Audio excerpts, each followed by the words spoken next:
Dengar pendapat fiqh muzik itu haram.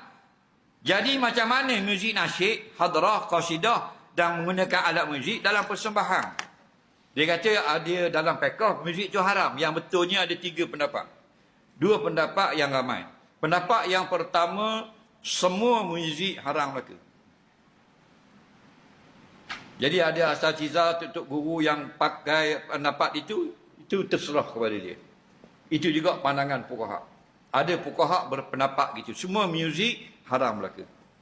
Okey. Pendapat yang kedua, semua muzik tidak haram. Tidak ada nas yang sahih yang mengharamkannya. Ini juga pendapat ulama. Pendapat yang ketiga yang kita pakai, iaitu sebahagian alat muzik itu dibenarkan syarak dan dengan syarat yang ketat. Tidak berlebihan dalam bermuzik. Kalau sampai dengan konsert, dengan pas konsert, pas joget-joget, itu sudah berlebih-lebihan. Takut jatuh hak haram, maksiat yang dicela syarak. Tak?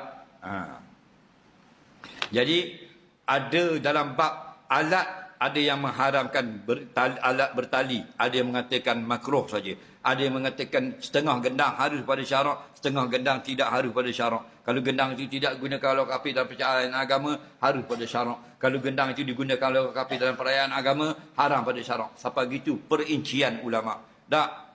Dan ada setengah ulama kata, tengok benda-benda yang kita sembahkan. Kalau ada di situ alat muzik masih belum haram, masuk perempuan-perempuan yang bernyanyi jadi haram. Yang disebut dalam hadis dalam kitab Nailul Autar, yu'zafu ala rusin bil ma'azih wal mughanniyat, akhir zaman umat aku ramai yang lalai, muzik itu ada perempuan bernyanyi. Faham lagi? Jadi pendapat yang pertama, muzik dan perempuan itu sendiri yang haram. Pendapat yang kedua, muzik itu tak haram lagi. Mughanniyat tu, bidu wanita, penyanyi perempuan itu yang mengharamkan acara.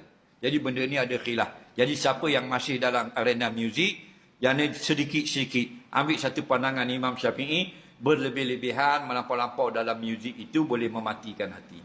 Okey? Soalan seterusnya.